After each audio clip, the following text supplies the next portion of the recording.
it's working this time. Okay, it's working. How's it going, everybody? I am the Texas Man. I hope you guys are all having a fabulous day. Please give this video a thumbs up if you guys really enjoy it. Subscribe if you guys have not already. Also, do me the biggest favor of all, hit that bell notification button so you guys don't miss out on future videos or streams here on the Texas Man channel.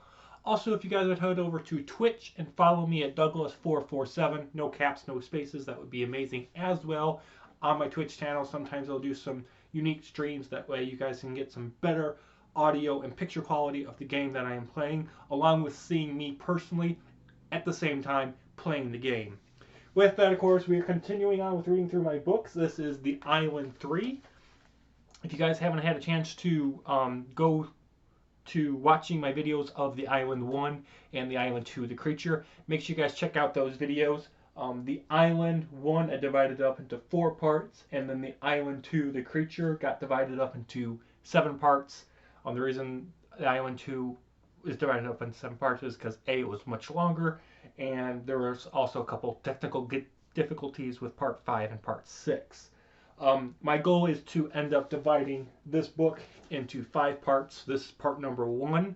If you guys are wanting a copy of this book to read through with me or in your own time, let me know in the comment section. Also want to let you guys know that YouTube has moved the comment section from the very bottom to directly underneath the video that you are currently watching.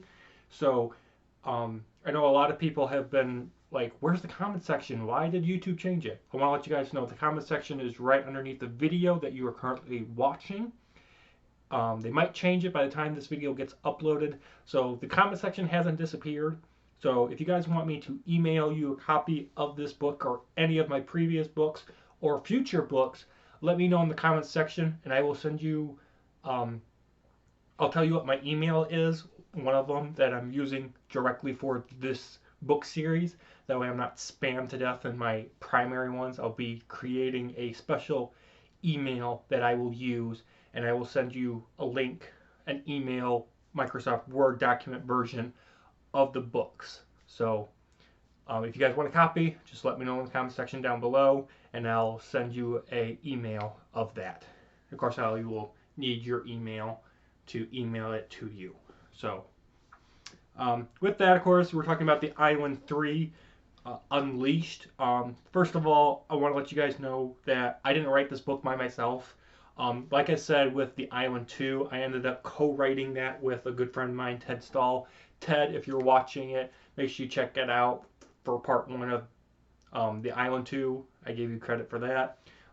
With book 3, not only did I co-write this alongside with my good friend Ted Stahl, but I ended up co-writing this along with another good friend of mine, Cody Russell. And Cody, if you're watching this, I just want to say again, even though it's 6-7 years later, thank you for helping me write this book and the epic conclusion to the Island trilogy. Both Ted and Cody, thank you guys so much. I know I've said this before in past Island videos, but my goal was to only write 1 Island book, and Ted and Cody especially wanted me to continue writing more. They've even bugged me still 6, 7, 8 years later that they're like, do another one, do an Island 4, do an Island 5, do an Island 6, you know, keep going. Honestly, when we get to the Island 3 Unleashed, I would really like to know if you guys think I should do more. Are you guys happy with the way it got wrapped up? I kind of had to write the ending because I was like, yeah, this is it. A lot of people want more besides just Ted and Cody. But honestly, I think the Island trilogy has a good enough ending, and that if I did anything else, I think it would ruin the ending of this book. I don't want to get into spoilers before we get to the end, but I think the ending kind of like ties off everything. A lot of character arcs do come to a conclusion, and that was a really big struggle for me in this book, as you'll see. A lot of character arcs do come to a conclusion. Not everybody dies. I want to straight off say that. Not everybody dies. That's not how I end everybody's story arc, is by killing them off. Some of them go on to do some other really interesting things. Some of them I keep alive, and you'll see them make a return in the Chronicles Unit 4 Avengers kind of final war kind of thing that'll be at the end of my book series that I get to. But I think it did a good enough job. Now, you guys may agree or disagree with me when we get to part 5 of this book, and that's okay. I want to know if you guys like the ending or hate the island to this trilogy. I welcome your guys' feedback. So, with that, this, of course, is, as of right now, the epic conclusion to the Island series, and I ended up co-writing this with Ted Stahl and Cody, and we ended up finishing this book in 2013. So let's get into the introduction. This is kind of like an overview of what to expect in this book, and then we will read chapter 1. Chapter 1 is like 13 pages, so that'll be what we dive into in this part, and that'll be the end of this video. So here we go. Introduction. In the third and final chapter in the Island series, more creatures arise with the help of my friends Ted Stahl and Cody Russell. Following the past events from the Island and the Island to the Creature, Jack Woodson, Kate Woodson, Chris Miller, and Tiffany Miller return to the adventure, along with their children, to face evil's most deadliest threat ever, a global invasion of creatures. With a mummy leader annihilating the planet, Jack and his group join forces with a group called the Core to venture through the Bermuda Triangle to end the island's curse of continuous monsters. With all 3 islands risen and more raptors, T-Rexes, and Spinosauruses than ever before, this epic chapter will keep you on the edge of your seats forever and ever and ever. Triceratopses, Stegosauruses, a Loch Ness monster, and a super powerful mummy join the mix of evil as Jack's group survives the invasion and attempts to shut down the mummy's base of operations that is allowing the creatures to roam free. The only major concern is that there could be 2 bases of operations, one on an island and the other on a taken over space station. It is the ultimate showdown as the human race makes their final stand against an extinct evil with unlimited power. Who will be left standing in the end of this war? Only one can stand in victory, and only one will fall. Who will it be? Chapter 1. Invasion of Titus. Jack Woodson raced over towards his wife, Kate Woodson, and saw that the ice picks had hit near her heart. Kate was breathing heavily at first, and eventually began to breathe slower and slower until she was gasping for air. "I don't want to let you go," said Jack. "Jack, just like I said before Flight 193 went down, one day you'll perish from this planet, and we'll be together again," said Kate. Kate gasped in her final seconds, and suddenly her heart stopped, her eyes closed, and she died on the space station. Jack cried for a few moments, stood up, and looked behind him to see Titus prepared to finish the one of pure heart.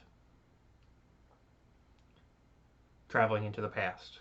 Year 2005. "It has been 1 year since they left the Bermuda Triangle area," said a man in an agent suit. "Agent Andrew Russell, we have been ordered to bring them in," replied another man, sitting to the left of Andrew and driving the black Jeep. "I understand our orders from General Blacksmith," Agent Ted Blonde. "However, I just feel that we could have saved time traveling from our base in Florida to Iowa with a plane," said Andrew.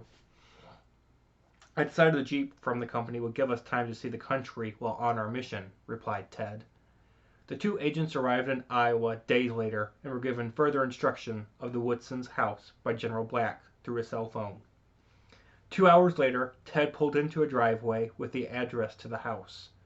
"Since this is your first mission, I'll do the talking while you secure the area," said Andrew. "Roger that, sir," said Ted. The agent stepped out of the black Jeep wearing a black suit, a black tie, a pair of black sunglasses, and approached the wooden door. Andrew pressed the doorbell, and the agents were greeted by a woman of about 27 years old. "How may I help you today, gentlemen?" asked the white woman. "Are you Kate Woodson?" asked Andrew. "Perhaps. Who are you?" replied the woman.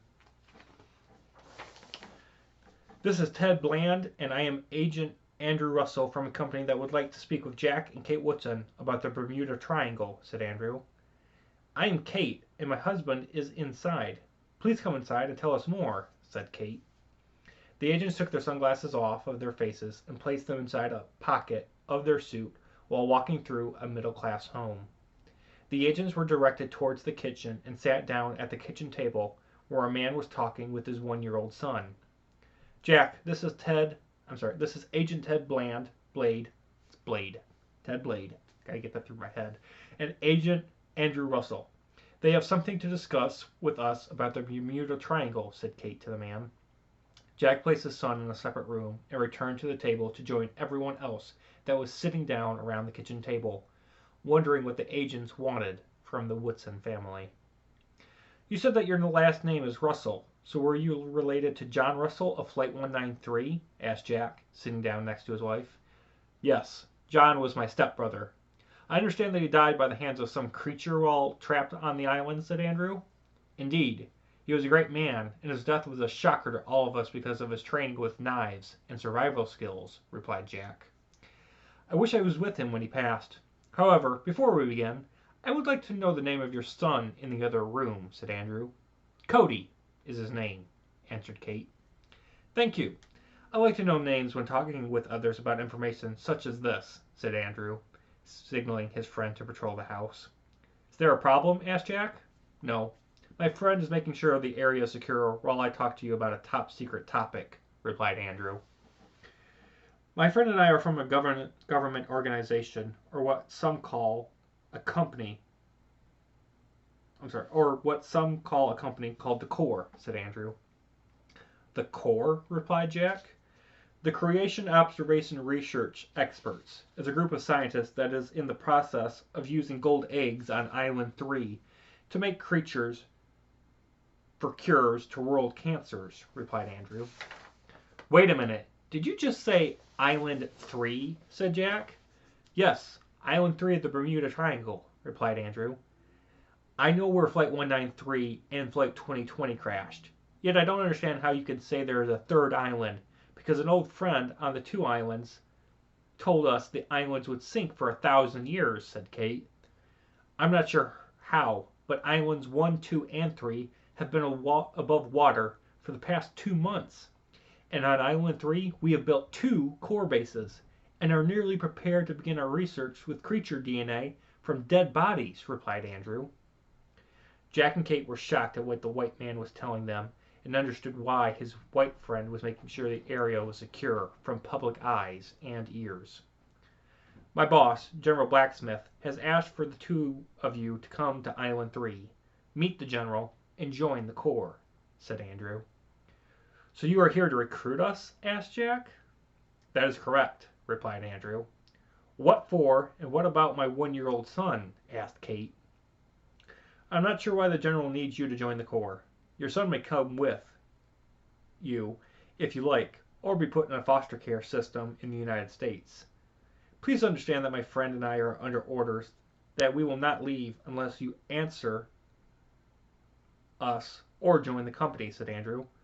What if I declare no thanks? Asked Jack. Then my boss will be very angry and send us back here with more agents to make this matter clearer to you, answered Andrew. Jack looked at his wife and realized, even though it would not be the best investment for their son's life, that this could be an opportunity to make sure the Corps is careful with the deadly creatures. We will join the Corps, said Jack, seeing Kate's answer on her face. Welcome to the Corps, Agent Jack Woodson and Agent Kate Woodson. Let's grab your son, Cody, and any personal belongings you would like to have with you. Please do note that baby needs and other necessities will be provided as well, agents, said Andrew. The agents left the kitchen table. Andrew informed Ted of the situation.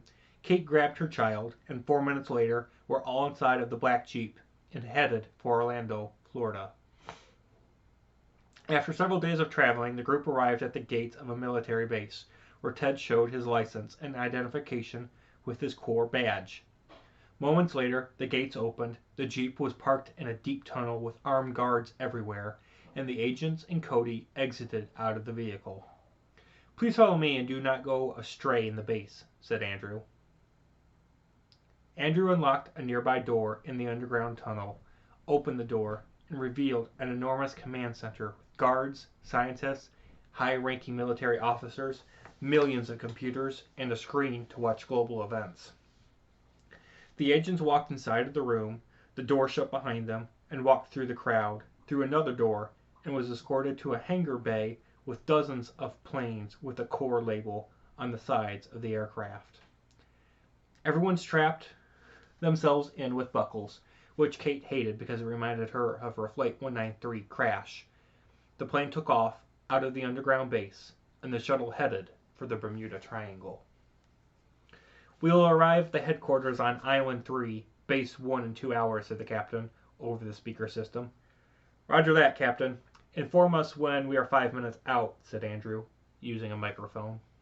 "Roger that, sir," replied the captain. Eventually, as time passed on, Kate held Cody safely in her arms, and Jack thought about what they had to offer to such a big company with plenty of employees already. Andrew listened to music on his MP4, and Ted played Halo 4 on the Xbox 360 that was already set up to be played when the agents and Cody arrived on board. Jack and Kate were both hoping that the Corps was true to its word about them using creature DNA for cancer research and not to study the creatures themselves. Time passed on quicker, and eventually the pilot gave the 5-minute warning over the speaker system. "Agents Jack and Kate, look outside of your windows," said Andrew, with his earbuds out of his ears. Jack and Kate looked outside to see Island 1, Island 2, and 3 land bridges. Seconds later, they saw Island 3 with water surrounding it with dark and light blue colors and staggered rock formations in the water that looked like little mountains. The plane continued above the pine forest-like island and eventually was piloted down onto a runway next to a series of buildings with perimeter fencing, armed guards, and guard towers with mounted machine guns and snipers. The agents and Cody, being carried by his mommy, left the plane and was escorted past security into a building of titanium and metal walls and doors, and into a briefing room where one white man stood waiting for the group. "Welcome to the Bermuda Triangle," said the gentleman. "Agent Andrew and Agent Ted, please escort the younger one to Agent Jack and Agent Kate's sleeping quarters so we may discuss matters privately and without distractions," the man continued. Kate understood the man's viewpoint and passed Cody over to Andrew before he and his agent friend left the room. The door shut behind the two new agents and looked at the man with some authority over the agents in this company. Please sit," said the man. The man and the agent sat down in comfortable leather chairs that circled around a circular table, and the conversation began. "My name is General Blacksmith, and I am the commander of everything that takes place in the company called the Corps," said the man. "Nice to meet the man in charge of this large company," said Kate. "Likewise to meet the 2 of the 3 survivors from Flight 193's crash in 1996, replied Black. "Why are we here besides joining this company?" asked Kate. "This company is using gold eggs from Island 1, 2, and 3 to make creatures to use their DNA for cures to cancer," said Black. "We were told that by Agent Andrew. However, why must you use DNA to make creatures only to study and eventually use only certain parts of their DNA that will kill the creatures? Would it not be easier to just study them and make more DNA that way?" asked Jack. "Unfortunately, no. DNA is not something our scientists can make copies of, because it would destroy or alter the original sample of DNA," replied Black. "I can understand that part, yet why not? I can understand that part, yet not why we joined the Corps," said Kate. "I read your files and reports, which were brief and narrow on details on what took place while trapped on Island 1 and 2 for 8 years. I thought having people with knowledge about these while we are in the process of making them." Oh, hold on. What? Sorry, guys.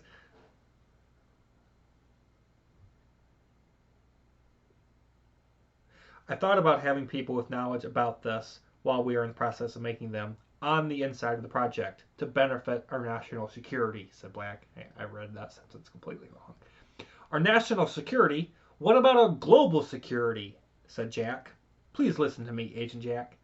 I am tasking you and your wife to make sure no creatures escape the Bermuda Triangle area under any circumstances, said Black.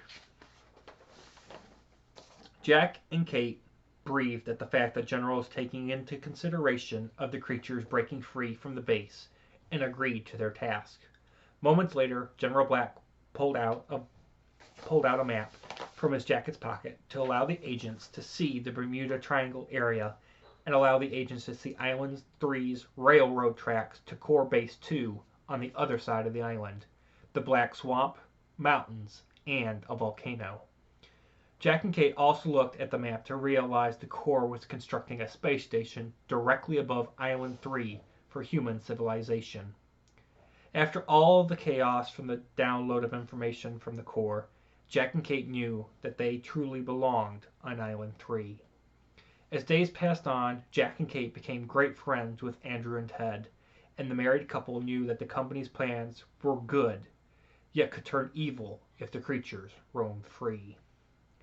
After 2 weeks of being on Island 3, the scientists had Agent Jack and Agent Kate watch the procedures to turn DNA into raptors, T-Rexes, Spinosauruses, gigantic spiders, pterodactyls, poisonous snakes the size of a rattlesnake, and other creatures the new agents had never seen before. I pray to God we are doing the right thing by allowing this company to do this, and hardly consider the risks of an outbreak, said Jack to Kate while the procedures came to an end. Honey, if something happens here, we will prevent an outbreak with our pistols and security clearance badges, said Kate, as the married couple left the laboratories and walked to their private room. They have no idea what they are in for in the following years that will end their race, said a man, dressed as an agent, watching Jack and Kate leave the laboratory while closing the door for them and remaining in the lab. In just a few years, you will be free and no longer prisoners of these powerless humans. One day you will be conquerors of this planet to aid in my plans. One day you will be unleashed, said the man, while studying a baby raptor in a separate room. Oh, this is a really long chapter. Got 6 pages or so. All right. Year 2013.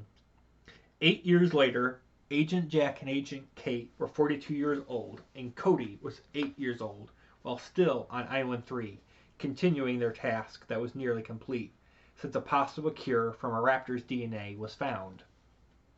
While the research on Island 3 continued, Agent Andrew, Agent Ted, and General Black approached the door to see a house in Florida wearing agent uniforms and prepared to talk with the owners of the house, the Miller family. The 42-year-old agents walked in front of their 42-year-old boss while walking up the porch steps. Ted rang the doorbell, and the door opened to see a 26-year-old man. "How may I help you today, gentlemen?" asked the man in the house. "Are you Chris Miller?" asked Andrew. "Perhaps. Who are you three?" replied the man. "We are from a company called the Corps, and would like to discuss a global security emergency with Mr. and Mrs. Miller," said Agent Andrew.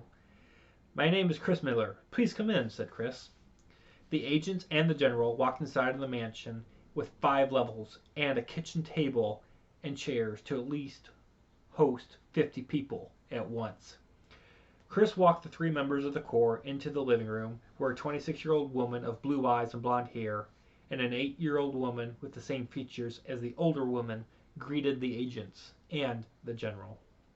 "Please sit down and join us," said the woman, after instructing her child to go to her room with sign language. All 5 adults sat down, and Chris introduced the woman sitting next to him as his wife Tiffany, and that their child's name was Alice. Then the Corps members introduced themselves and revealed their titles to the Millers. "What does your company, the Corps, want from us rich folks besides money?" asked Chris. "We have no need of your money, survivor of Flight 193 and survivor of Flight 2020, said Black. Chris and Tiffany were shocked at what information these agents in general knew about them. "What do you want?" asked Chris. We have two odd shuttles of enormous size approaching Earth's atmosphere, and we need you to come with us to a military base about 3 hours away in Orlando," said Black. Why? Asked Chris. We have been working on top secret projects in space and in the Bermuda Triangle area, and we think that whatever is coming towards Earth may want to end our project, said Black. What sort of top secret projects? Asked Tiffany. A space station for a human civilization in case the theories of global warming are to come true, which I know are false, and 2 core bases on Island 3, where we have made creatures from dead creature DNA to cure cancers, answered Black. Everyone knows about these islands in that area, yet making creatures like the ones that ate my father is the dumbest mistake your company could have ever made, said Chris. What do you want us to do about the fact that maybe some alien shuttles are coming to the space station and your base is on Island 3? Do you want us to go there and kill everything ourselves since we have survived 8 years of them already? Asked Tiffany. Neither.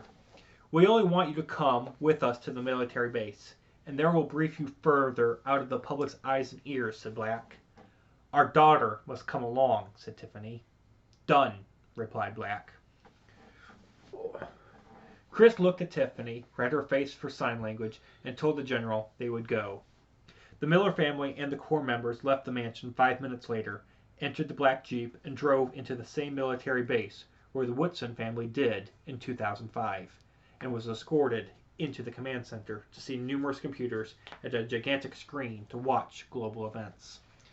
The Miller family, the agents, and the general looked at the screen to see a countdown. General Black, what is that countdown for? Asked Agent Ted. That is the estimated time of impact or takeover of the space station and Base 1 on Island 3, replied Black, seeing that only 5 minutes remained. I sure do hope Jack, Kate, and Cody will be okay, said Ted. Who? Did you just say Jack and Kate? Are you referring to Jack and Kate Woodson? Who is Cody? Asked Chris. Yes, I did. Cody is their 8-year-old son. They are agents of the Creation Observation Research Experts, said Ted. They were tasked with the mission to make sure no creatures leave the Bermuda Triangle area in case of an outbreak, like what might happen, said Black. As the shuttles continued their approach, Jack, Kate, and Cody watched and studied the alien shuttles to realize they were enormous, green-colored balls, 2 miles wide and 4 miles tall. Seconds later, one shuttle docked with the space station, and something mysterious dashed around and killed all the humans, leaving no remains. The mystery creature was a dark cloud with white bolts of electricity in it, and cameras captured it, so Chris and Tiffany could inform the agents and the general. It was the creature.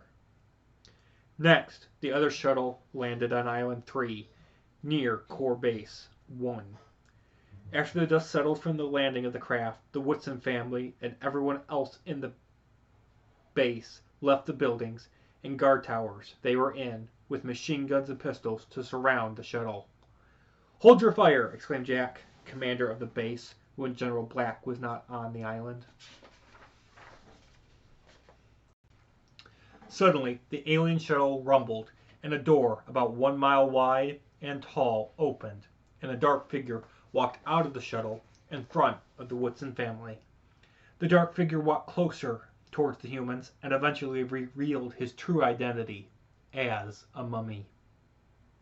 The mummy was nearly naked, with tar-black skin, 2 brown eyes, a mouth with no teeth or tongue, no ears, no nose, and no sex organs, while having no clothing.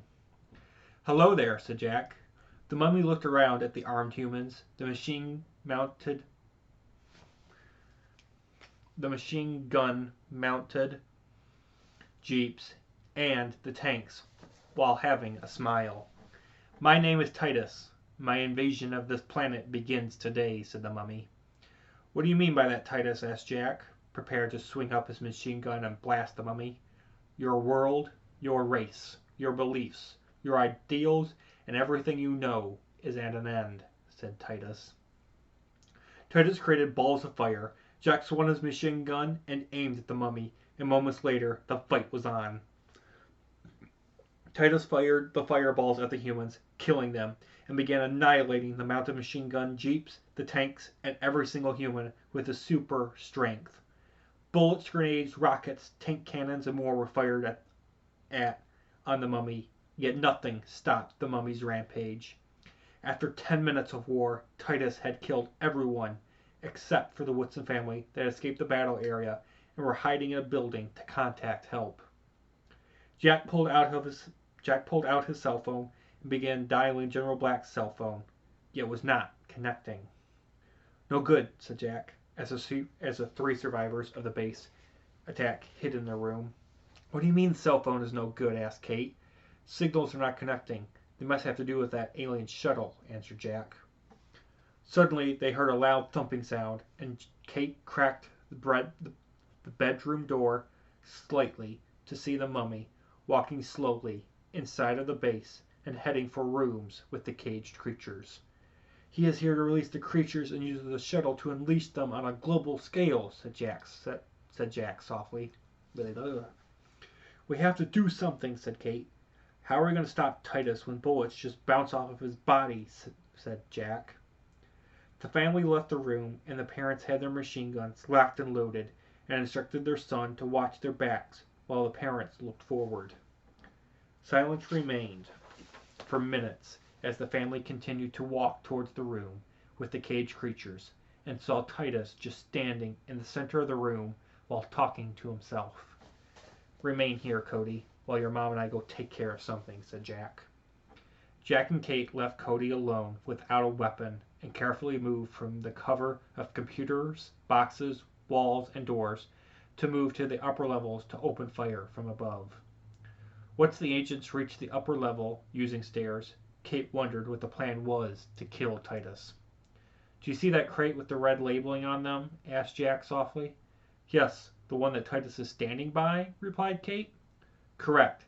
That box has around 500 C4 that bullets could set off if fired upon, said Jack. Let's do it, said Kate. The agents of the Corps stood up, aimed their machine guns at the crate, and pulled their machine gun's trigger. Kaboom! Jack, Kate, and Cody ducked behind cover as planks of wood and fire began to blast in every direction. 10 seconds later, the Woodson family looked to see Titus standing there, perfectly untouched from the blast, and looking directly at the agents. Suddenly, Cody made a noise and revealed his leg to be seen by Titus. Run! Yelled Jack. Suddenly, Titus picked up a nearby plank of wood, swung it at the agents, missed the agents, and blasted a large hole in the wall to allow the agents to see the shuttle. The agents looked at Titus and were impacted by a second wood plank he swung and were knocked out. Cody raced out of the room, yet before he could make it through the doorway, Titus fired a fireball from his right hand, burnt the 8-year-old to a crisp, and killed Cody Woodson. Time passed onward for 30 minutes, and at last Jack and Kate awoke. The agents looked around and saw every single cage that once contained creatures were all unlocked. Look over here, said Kate softly. Jack and Kate looked through the hole in the building's wall to see Titus touching every creature before they boarded the alien shuttle. What is Titus doing? Asked Kate. My guess is that he's making some sort of magical mind control bond to force the creatures to do his will, replied Jack. A few minutes later, Titus set the shuttle to transport the creatures globally, walked outside of the vessel, and watched the shuttle's door seal up, and watched the shuttle take off from Island 3 without Titus on board. Suddenly, the mummy vanished from the agent's sight. The agents looked over to the doorway and saw the body of their son lying on the ground. The parents dashed down the stairway, reached Cody's still position, and looked at the burn marks on his body. No! Yelled Kate. Jack quickly comforted his wife with a huge hug and grieved with Kate about Cody's passing. You should not have died at such an early age, said Kate. I know, honey, but there's nothing we can do about it, replied Jack, as the atmosphere turned from an island to a mourning ceremony. Pictures from a satellite relayed back to the military base in Orlando, Florida, for the Miller family, Agent Andrew, Agent Ted, and General Black to see on the big screen the aftermath of whatever came out of the island shuttle on Island 3. Moments later, the group in the military base watched the alien shuttle leave Island 3 and blast around the globe. Suddenly, reports from around the world were pouring in on major and minor news channels about creatures being unleashed. After 30 minutes, creatures had been sighted everywhere in Africa and South America. 2 hours later, creatures had been unleashed in Europe and Antarctica. In 3 hours, creatures had been released into the upper part of North America and were making headway to reach the northern states. If someone did not stop the creatures from taking over Earth, the invasion of Titus would succeed in a matter of days. Okay, guys, we finally finished part 1. That was a really long chapter. So I hope you guys all enjoyed. Look forward to part 2 coming out very soon. You guys have a great one.